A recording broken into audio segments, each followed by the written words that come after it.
여기 부자가 된 한 사람은 말했습니다. 나는 사색할 줄 알며, 나는 기다릴 줄 알며, 나는 단식할 줄 안다.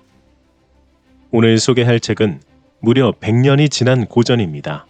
그런데 읽을수록 미쳤다는 말이 연거푸 나올 정도로 굉장히 재미있는 소설입니다. 이 소설을 통해 헤르만 헤세는 이런 말을 전하고 싶었죠. 인간은 자신의 재능을 알면 그걸 활용해 충분히 부자가 될 수 있으며 종국의 세상은 일원성이다. 자신의 재능만 안다면 정말 부자가 된다는 것이 사실일까요? 그 진리를 오늘 인물을 통해 오늘 소개드릴 책인 시다르타를 통해 부자는 어떻게 될 수 있는지, 일원성이란 대체 무엇인지 이 두 가지를 집중적으로 저의 생각까지 담아서 소개드리겠습니다.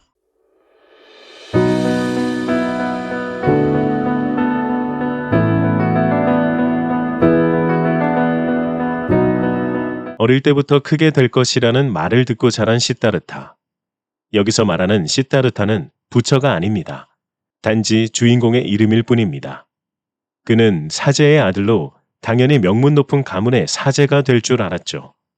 하지만 자신의 마음속엔 항상 깨달음의 갈증이 있었습니다. 그래서 깨달음을 얻고자 고된 수행의 길을 떠나고자 하죠. 고된 수행의 길에서 마침내 자아를 완전히 버릴 수 있게 됩니다. 가시덩굴에 들어가 상처를 입고 그 상처에 또 상처를 입어 곪게 되어도 요동조차 하지 않는 그런 고된 수행을 통해서 말이죠. 그런데도 그는 아직 완전히 깨달음을 얻지 못했고 그에 대한 갈증이 더 심해졌습니다. 그는 친구에게 이렇게 말하죠. 자아를 버릴 수 있는 건 이렇게 고된 수행을 해도 한순간뿐이야. 이건 술에 취한 사람도 할 수 있어. 굳이 수행을 하지 않아도 말이야. 여기서 말하는 자아란 자신의 경험적인 나라고 할 수 있죠. 인도인들은 고대부터 베다 경전을 통해 내면에 자아와 본래의 나가 있음을 교육받고 있었던 겁니다. 본래의 나는 경험하는 자아를 그저 지켜보는 나인 거죠. 따라서 자아를 버리면 본래의 나만이 남게 되고 깨달음의 경지에 이를 수 있다는 걸 배워왔던 거죠.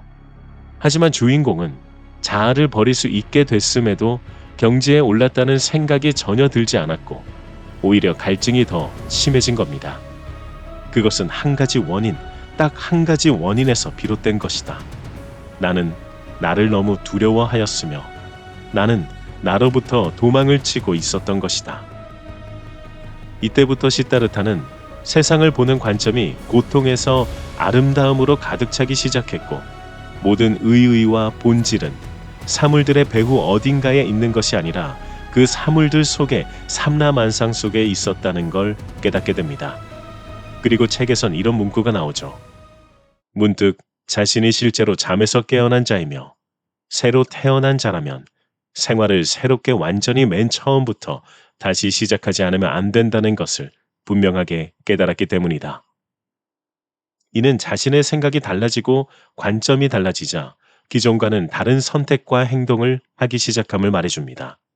그리고 그는 배움을, 깨달음을 얻으려고 발버둥을 치지 않고 내면의 소리에 귀 기울일 만반의 준비 태세를 갖추는 것, 그것만이 반드시 필요한 일임을 알게 되었습니다. 즉 자신의 내면과 더 가까이 친숙하게 다가가기 시작했죠.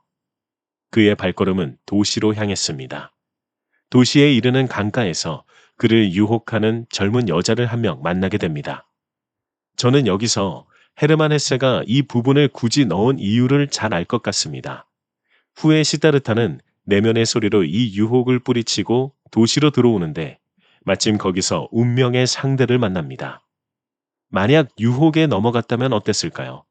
우리 삶도 이와 유사하게 작용합니다. 우리가 뭔가 알게 되고 깨달음이 온 것 같을 때 그때 이상하게 시험이 생깁니다. 그 시험을 어떻게 대하느냐에 따라 결과가 달라지게 되겠죠. 그리고 더 운명적으로 보여지게 되기도 합니다. 여러분도 그런 경험이 있으실 거예요. 내가 그때 거기에 넘어갔으면 지금 이렇게 살지 못할 거야. 라는 경험 말이죠. 저자는 이 간단한 논리를 알고 있었고 독자로 하여금 읽으면서 자연스럽게 알아차리길 바랐던 것 같습니다. 여튼 그렇게 유혹을 뿌리친 시다르타는 도시의 입구에서 운명적인 여자를 마주하게 됩니다. 그녀의 이름은 카말라. 인도 신화에는 사랑의 신 카마가 있습니다. 저자는 아마도 사랑의 신을 빗대어 카말라라는 이름을 짓지 않았을까요? 시다르타는 한눈에 카말라에게 마음을 빼앗기게 되고 오로지 한 생각에만 집중하게 됩니다. 그녀를 다시 한번 보고 싶다. 이때부터 시다르타는 오로지 한 생각에만 집중합니다. 여기서부터가 소설이 매우 재미있어지면서 이렇게 해야 부자가 될 수 있다는 힌트를 얻을 수 있는 대목입니다. 너무 늦게 나왔나요? 하지만 지금부터입니다. 조금만 더 힘내세요. 말끔하게 자신을 바꾼 그는 카말라가 있는 정원 입구 하인에게 카말라를 만나길 청합니다. 하인은 살짝은 못마땅했지만 카말라가 들여보내주죠. 카말라는 시다르타에게 말합니다.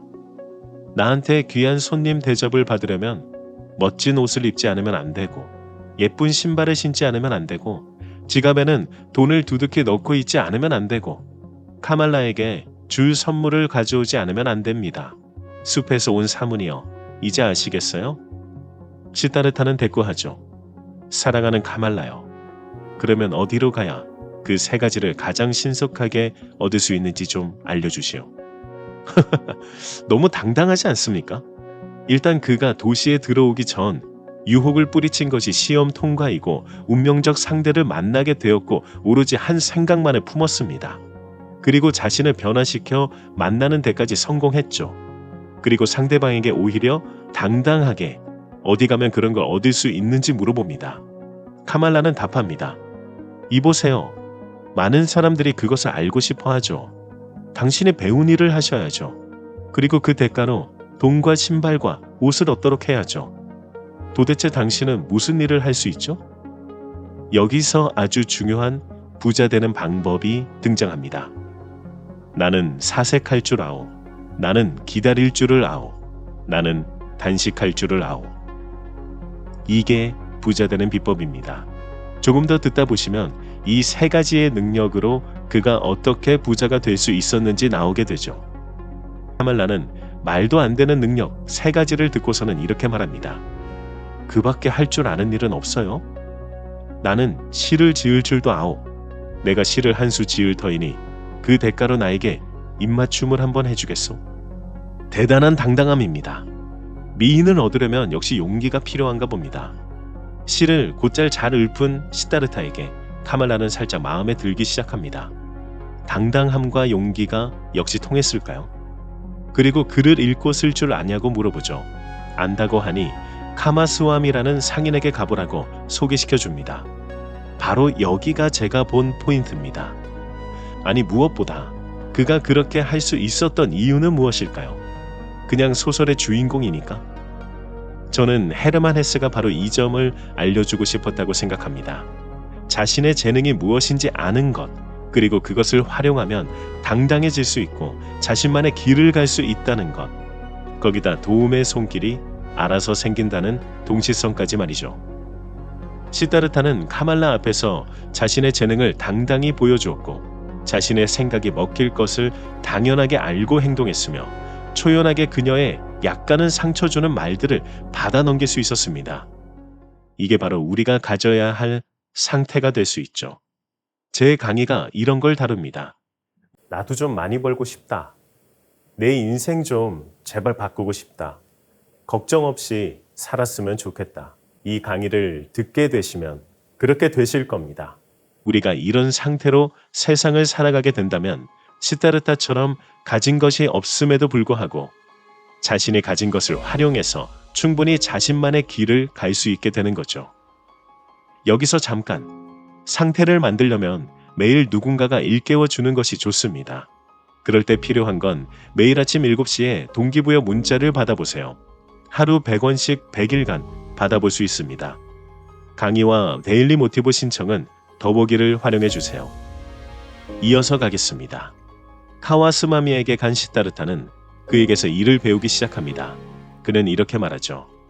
사문이었을 때에는 만사가 어렵고 힘겨워 희망이 없었는데 그런데 이제는 만사가 쉽구나. 사색이 특기인 시다르타는 생각을 통해 이 세상이 된다는 걸 알고 있었기 때문입니다. 특히 이런 대목은 더 생각이 현실을 만든다는 것을 저자가 더 강조하죠. 카말라는 시다르타에게 이렇게 말했습니다. 당신이 가는 길 앞에 문이 하나씩 열리는군요. 어떻게 일이 이렇게 순조롭게 풀리죠? 시다르타는 말합니다. 나는 사색할 줄도 기다릴 줄도 단식할 줄도 안다고 이야기하였는데 그런 능력이 많은 일에 쓸모 있다는 사실을 카말라 그때도 알게 될 것이요. 가장 아름다운 여인에게 사랑을 배워보자는 것이 나의 계획이었어. 그 계획을 마음속에 품은 바로 그 순간부터 내가 그 계획을 이루어내리라는 것과 그대가 나를 도와주리라는 것을 알고 있었어. 하나의 목표, 하나의 계획을 세우면 바로 그렇게 되죠. 사람이라면 누구나 사색할 줄 알고 기다릴 줄 알고 단식할 줄 안다면 마술을 부릴 수 있으며 자기의 목적을 이룰 수 있어. 즉 생각이 현실을 만드는데 난 생각 마스터라는 거죠. 그래서 만사가 쉽게 보였을까요? 저는 이 대목에서 이게 진짜 끌어당김이다. 이게 진리다 라고 속으로 외쳤습니다. 한편 상인인 카마스와미는 그가 아무것도 가진 것이 없는데 굉장히 당당하며 뭔가 에너지가 있음을 느낍니다. 빈털터리가 도대체 무엇을 주겠다는 거요? 누구나 자기가 갖고 있는 것을 주죠. 저는 사색할 줄 압니다.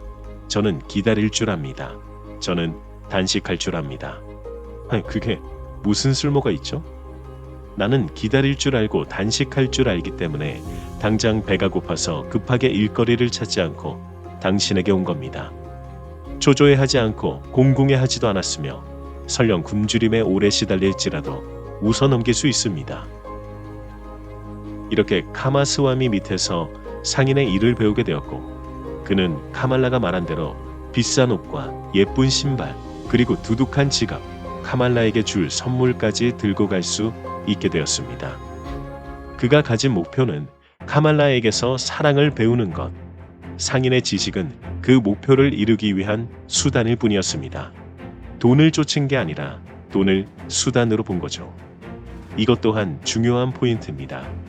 우리에겐 돈은 중요합니다. 하지만 돈은 부산물입니다. 자신의 재능을 활용할 때 돈은 부산물처럼 자동으로 생기는 겁니다. 그러니 목표를 돈보단 재능을 활용하여 얻을 수 있는 것에 두면 어떠실까요? 상인인 카마스와미는 시다르타를 이렇게 평가하죠. 아무튼 그는 가만히 있어도 저절로 성공하는 그런 부류의 사람들이 지니는 비밀을 지니고 있어. 사업을 단지 장난하듯이 하는 것처럼 보이네. 그는 한 번도 사업에 몰두한 적이 없으며 한 번도 그는 실패를 두려워해 본 적이 없으며 한 번도 손해보는 것을 걱정한 적이 없네. 한 번은 이런 적이 있었죠. 시다르타는 이익이 생기면 덤덤하게 받아들였고 손해가 생기면 웃으면서 그래 이번에는 일이 잘못 풀렸군 이렇게 말했습니다. 저자인 헤르멘 헤세는 이 두 인물을 대조하고 있는 거죠. 꼼꼼하고 세심하지만 상인 특유의 성질인 손해보았을 때 기다릴 줄 모르는 것과 기다릴 줄 알고 사색할 줄 아는 시다르타를 두고 말이죠. 결국 시다르타는 남들이 이룰 수 없다는 막대한 부를 가지게 됩니다. 하지만 막대한 부를 가졌고 카말라의 사랑도 얻었지만 깨달음의 허전함이 다시 그를 집어삼키기 시작합니다.